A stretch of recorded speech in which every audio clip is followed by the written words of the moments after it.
So I'm going to tell you a story today. Why are we here? What is this whole thing about? Why do we mentor? Why should we help those who need a little help? Why should we give back?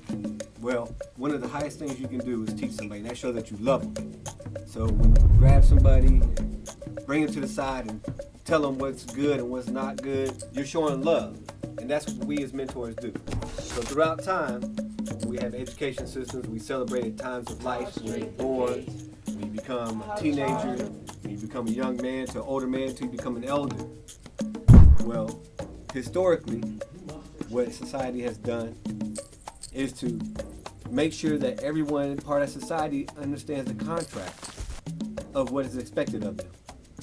So I'm gonna go way back to ancient Africa, and I was told the story firsthand, how in some villages, the elder men would get together and discuss who was about to become a man. And once they figured out which young men were in position to become leaders, they would go late at night into their huts. They would take the boys out of the huts, and they didn't know what they were doing, but they would cover their face, they would cover their ears, and the boys would be scared. And they'd take them away from the village off to a faraway place where only the men, the leaders of that village, and these young men, these young boys who were about to come in would go. Now, before this happened, there was always rules. The kids were scared. They didn't know when they were going to be chosen. At some given time, they knew they were going to enter into adulthood. So, when they would take these young boys away from the village, they would go. And at this location is where the elders would teach the kids wisdom, would give them stories of successes, of failures, how to love, the expectations of the village, what it meant to be a man. But they gave them that social, emotional love. It wasn't all academics. It was, how are you supposed to put on our society when you go back to the village? You're supposed to be a giver, not a taker. And so they would teach them what is expected of them, right? And they would give them stories. There were happy stories, there were sad stories, there were secrets. But what was expected of everyone there was to give wisdom. You may not be the most talented. That way it would help the younger boys become men and know what was expected of them.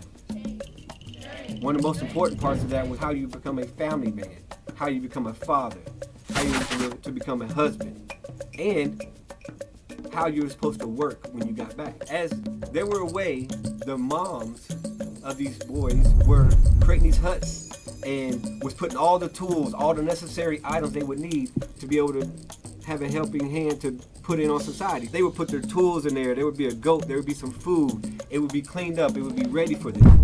And one of the expectations also was the mom knew that they could no longer go in that hut ever again. Meanwhile, a faraway place where the men were telling the boys was, when you go back, you're going to have a place to live, and you're going to have all the tools and the farming tools and your food available. But when you go back, your mom can never go back into your hut. When they went back, they knew that they were no longer going to count on mom to feed them and to be there for them and for all their emotional needs, that they were supposed to go back and prepare to put in on society, right? And when they went back, this time frame they were gone, they did become men because they had the knowledge, maybe not physically, but they had the knowledge to go in. And when they went back home, they walked into their hut, they were scared, but the high expectations of them was there. And when they got there, they became givers, they became men. More men in the village, the stronger it was. We are the solution. We are the what? Solution. We are the what? Solution. We are the what? Solution. Say it like you mean it. We are the what? Solution.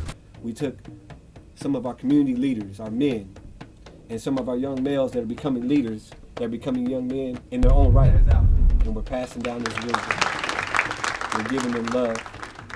We're telling them what is expected of them in this society. And when we leave today, the village is stronger because now we have more men. We have all of the young men that are here today, young boys are going to leave here and know what's expected of them and have some more tools to help them be successful, to help them remove barriers. And one last thing I want to leave with you is that your expectation is to be a young man. And that means that you now have to help someone else, that you have to show love and compassion and empathy for someone else, but you also have to be a mentor.